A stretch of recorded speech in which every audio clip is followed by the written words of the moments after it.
ঋষি বললেন আগামী 100 দিনের মধ্যে যে কোনো সময় সে অমরতে আরোহণ করতে পারবে। গ্রামবাসীরা শুভেচ্ছা জানালে স্বামী স্ত্রীর হাত সরিয়ে দিয়ে এক প্রস্তুত বিবাহ বিচ্ছেদের দলিল এগিয়ে দিল। তখনই তিনি বুঝলেন সে সত্যিই তাকে ত্যাগ করতে চায়। ভগ্ন হৃদয়া স্ত্রী মনে করলেন তাদের প্রথম দেখা হওয়ার কথা 5 বছর আগে, যখন ব্যর্থ সাধনার পর স্বামী তার বাড়ির সামনে অচেতন হয়ে পড়েছিল। তিনি সেবা করে সুস্থ করেছিলেন এবং তার প্রস্তাব মেনে নিয়েছিলেন, যা তাকে আজকের অবস্থানে নিয়ে এসেছে। অথচ ক্ষমতা লাভের সঙ্গে সঙ্গেই সে তাকে পরিত্যাগ করছে। এ দৃশ্য প্রত্যক্ষ করলেন নেকড়ে গোষ্ঠীর প্রধান। একসময় তরুণী তার জীবন বাঁচিয়েছিলেন, আর আজ তাকে অপমানিত হতে দেখে তিনি সাথে সাথে পাশে দাঁড়ালেন। গ্রামবাসীরা স্বামীর কর্মকাণ্ড নিন্দা করলেও সে বিচ্ছেদের সিদ্ধান্তে অটল রইল।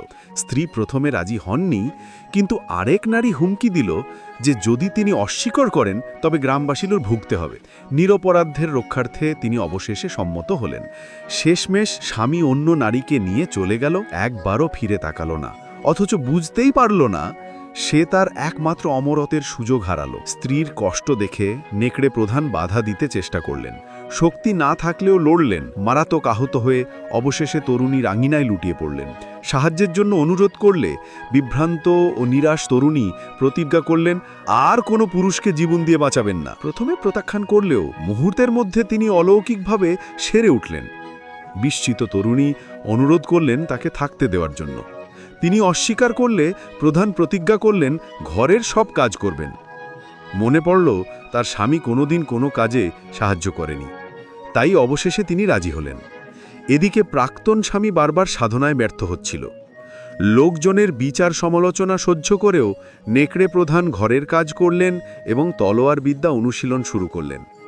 তরুণীর চোখে প্রশংসা দেখে তিনি তাকে শিক্ষাদানের প্রস্তাব রাখলেন। স্বামীর কটু কথা মনে পড়ে তিনি ইতস্তত করলেও প্রধান কোমলভাবে সাহস দিলেন।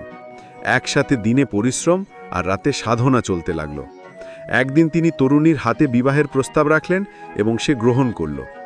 এদিকে প্রাক্তন স্বামী মরিয়া হয়ে 100 দিনের সময়সীমার আগে সফল হতে পাশের নারীটির পরামর্শে ফিরে এলেন সেই স্থান থেকে যেখান থেকে সব শুরু হয়েছিল। উড়ে এলেন প্রাক্তন স্ত্রীর বাড়িতে। ঠিক তখন তার বিয়ের অনুষ্ঠান চলছিল। গ্রামবাসীর আশীর্বাদে নতুন দম্পতি একত্র হল। অবাঞ্ছিত অতিথি অনুষ্ঠান ভেঙে হট্টগোল করলেন, ঘোষণা দিলেন তিনি নিয়ন্ত্রণ নিতে এসেছেন। গর্বভরে তরুণী উত্তর দিলেন অমর হতে পারবে কেবল তার বর্তমান স্বামী। ঘৃণা ভরে তাকিয়ে সে সবাই চলে যাওয়ার আদেশ দিল। নেকড়ে প্রধান ভদ্রভাবে বাধা দিলেন, কিন্তু স্বামী তাকে অসুর বলে